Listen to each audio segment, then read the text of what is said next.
꿈을 기록해 보겠습니다.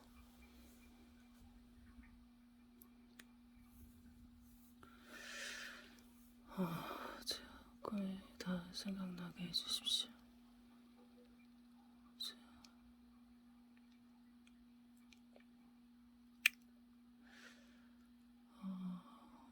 우리 고모 부부가 어린이집을 크게 하고 있는데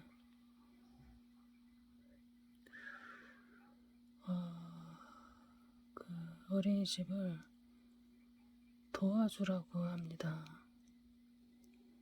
그래서 어린이집 그 어린이집 버스 타는 장소로 갔어요.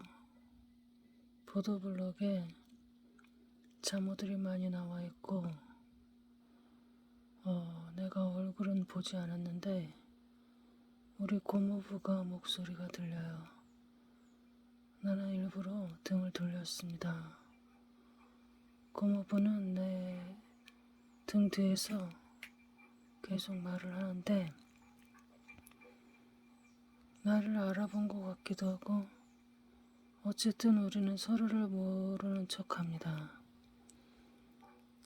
그리고 나서 나는 그 동정을 살피는데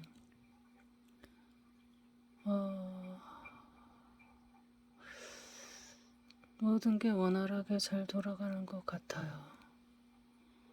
나는 무슨 보따리를 싸가지고 왔어요. 여행 가방 같은 거를.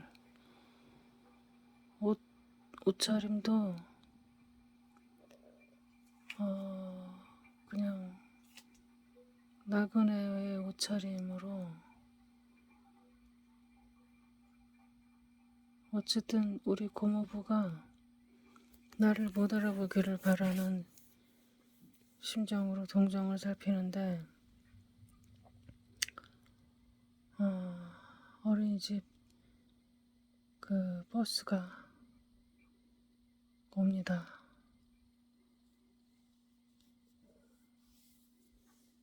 버스가 나지막하고 일반 버스의 절반 정도 크기의 버스가 와요. 거기 써있는 글자를 읽어내려고 애를 씁니다. 그러나 버스는 잠깐 정차했다가 애를 몇 명만 태우고 가버리는데 저 차의 정체는 무엇인가? 외주 차량인가? 아니면 어린이집 자체 차량인가? 여러 가지를 내가 분석하고 있습니다. 외부에 쓴 글자들이 무슨 글자인지 알아내려고 애를 써요.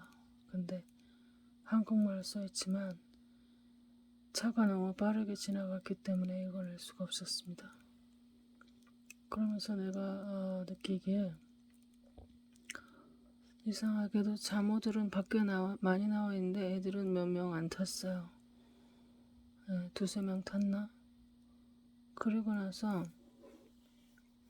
진짜 어른 버스가 옵니다. 그래서 나는 그 버스가 이 버스도 이 큰 버스도 어린이집 버스인가 하고 유심히 봤습니다. 근데 아니었어요. 근데 그렇게 많이 나온 자모들이 어쨌든 그 중에 그것도 몇만만 타는 거예요. 한 2명 탔나? 왜 그렇게 많은 사람들이 길에만 나와 있을까? 그리고 나는 결론 짓기를 내가 고모 부부와 이렇게 사이도 좋지 않은데 자꾸만 나보고 도와주라 그래서 한번 와보긴 와봤다. 그런데 내가 봤을 때 전혀 도와줄 필요가 없다. 나 모든 것이 순조롭게 잘 되어가고 있지 않냐. 이렇게 하면서 고모부를 뒤로 한 채 앞으로 왔던 길로 다시 돌아갑니다. 돌아가는데 저만치 위에 그 언덕길이고 절벽 있고 그래요. 근데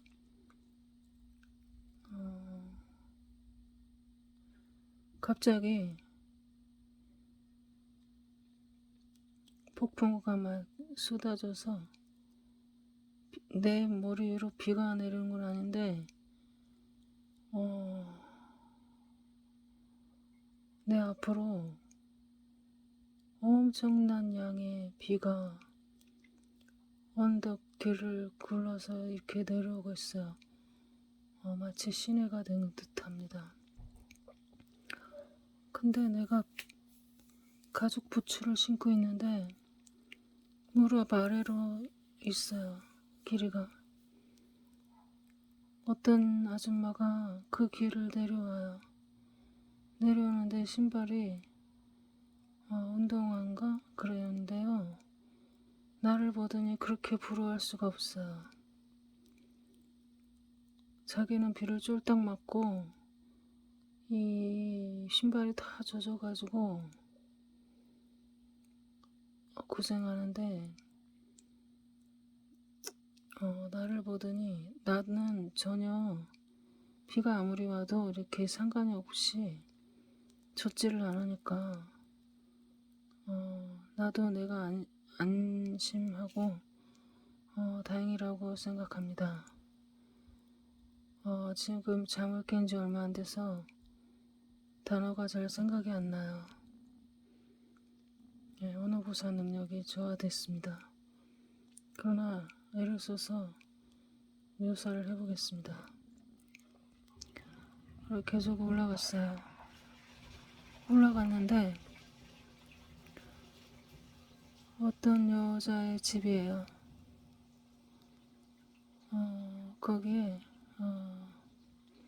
거기가 어느 장소냐면 자가용 내 자가용을 타고 어느 장소로 점프를 해야 됩니다. 점프를 하면은 어느 박사의 집에 떨어지게 돼 있어요.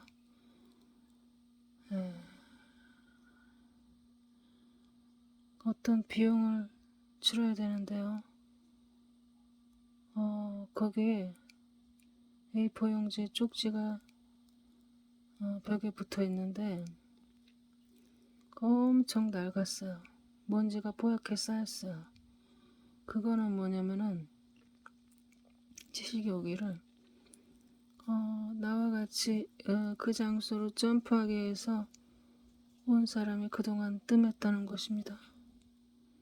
몇 년 동안 없었다는 것이에요. 그러면서 그 여자가 얘기하기를 그 비용이 만만치 않게 너무 비합리적이게 가격이 높다 이렇게 얘기를 하는 것 같아요. 그 박사의 집에서 뭔가를 해야 되는데 말입니다. 그 얘기를 하고 있어요. 나는 거기서 뭐라고 생각하냐면 가는 거는 문제가 없다. 지금 이 여자가 도와줄 것이다 나를. 그래서 그 여자가 있는 거예요. 그러나 이 여자 말대로 뭔가가 불합리한 뭔가가 있다. 그 다음엔 꿈이 생각이 안 납니다. 그리고 이전에 얘기하다 보니 그 전에 꾼 꿈이 생각이 납니다.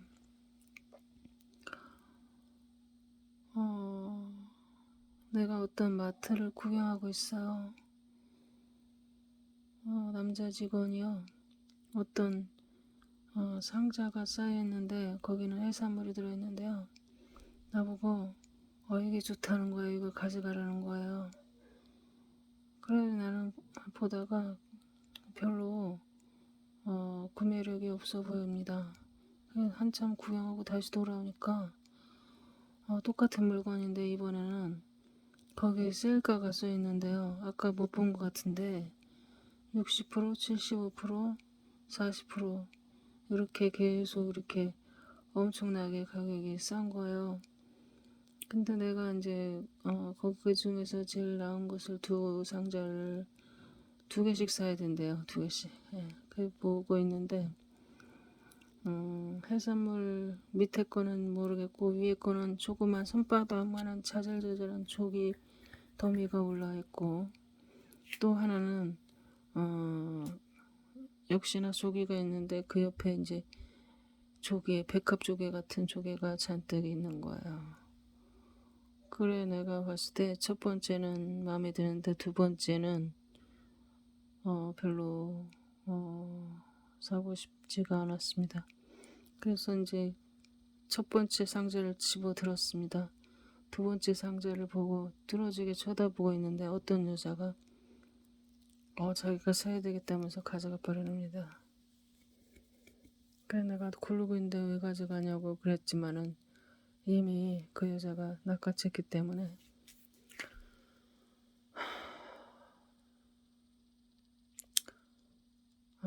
그리고 나서 나한테 어떤 아저씨가 그 해산물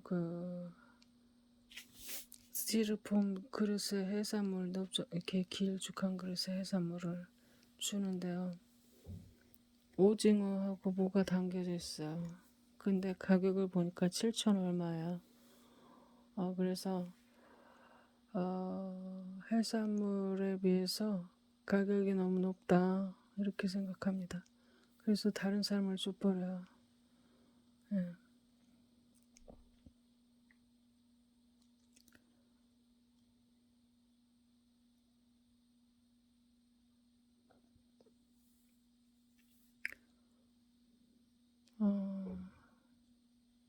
나 나름대로 해몽을 해보자면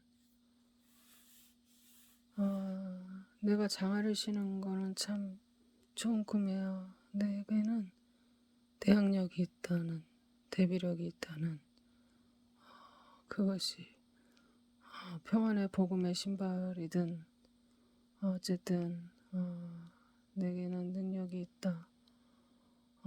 이 환란을 대비하는 능력이 있다. 그 다음에 이제 우리 고모부 관련해서는 우리는 결코 이제 회복할 수 없는 회복 불능의 그런 관계이다. 그리고 그는 나에게 마음이 열려 있는지 몰라도 나는 그에게 완전히 마음이 닫혀 있다. 쳐다도 보기 싫다. 그리고 그 수많은 사람들이 보도블록에 서 있지만 버스를 잡아 타는 사람은 없다. 그리고 우리 고모부가 어린이집을 운영하는데 어린이집 차량 운행하고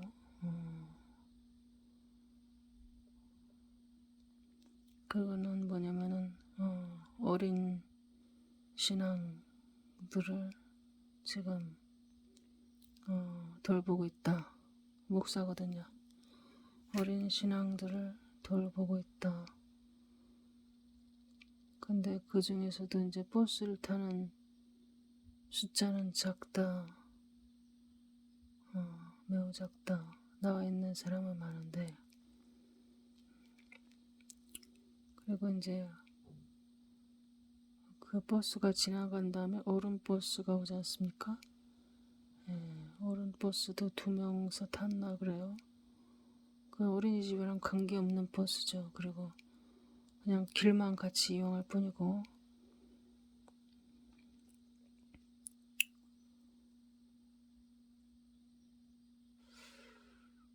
어떤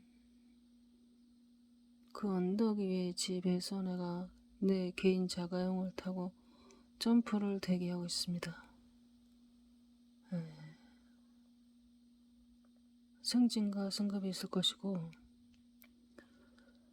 거기 이동해서 박사집에서 어떤 페이를 지불해야 된다. 대가 지불해야 된다. 가격이 높다. 그 여자도 그렇게 불평의 얘기를 했다. 그 관계자 같은 라인의 관계자인데 나는 상황을 모르기 때문에 아무 말도 못했습니다. 네.